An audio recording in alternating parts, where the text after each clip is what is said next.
Hey guys, it's Mitch, the Marketing Deviant. I was walking through the foyer and I ran into Greg Jacobs, who really shouldn't even be here, should you, Greg?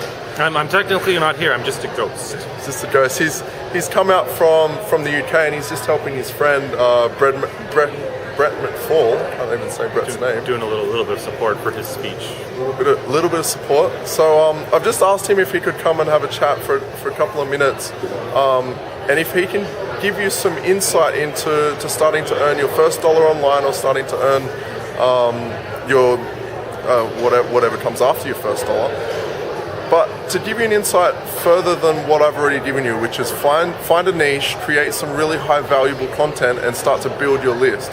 So what can you add on top of that? Well, I want to tell you, Mitch, that it starts in the mind. Now, what Mitch has already taught you is the right thing to do. He has actually given you all of the information that you need in order to become successful. However, we found through studies that even with the correct plan, the correct blueprint, you're still going to find that 90% of people fail.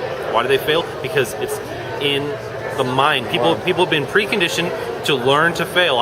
It feels good to fail. It's okay to fail. I feel comfortable failing. So if you can overcome the initial roadblocks in your mind, then you can actually go and take the information that Mitch has given you and put it into a positive action plan. Okay, and what would you recommend to start from people who have never done any psychological training per se, or strengthening of their brain before they start to build their businesses or create a business? What would you recommend for getting them to start? Well, first you have to decide that you want to succeed, that succeeding is more important than not succeeding. Secondly, you need to understand that if you fail or if you fall short, it's nobody's fault. It's not that person's fault, or it's not this person's fault, or it's not the internet's fault or the computer's fault, and it's not even the system's fault. It is definitely not Mitch's fault, okay? It's not Mitch's fault if you don't succeed.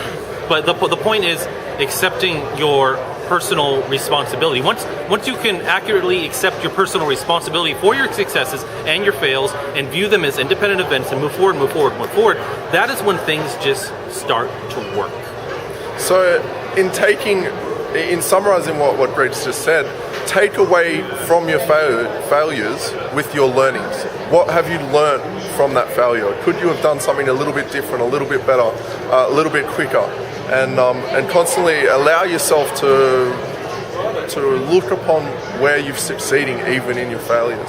And I think that's pretty much it, isn't it? That is pretty much it. All women and men are created equal. We all have the same chance. The only reason some people are on top and some people are bottom, the people on top, they hustled. That's right. Nobody has any special advantage, just hustled. A year ago I didn't have nothing, now I have a bunch. Yeah. Because I hustled. Yeah. So you get out there, you go hustle. I gotta get back to work. We'll see you. Get back to work. He's the man of passion. He says hustle and know in your head what it is that what you want, and just keep moving towards it. Exactly. Thank you so much, Greg. I really appreciate you.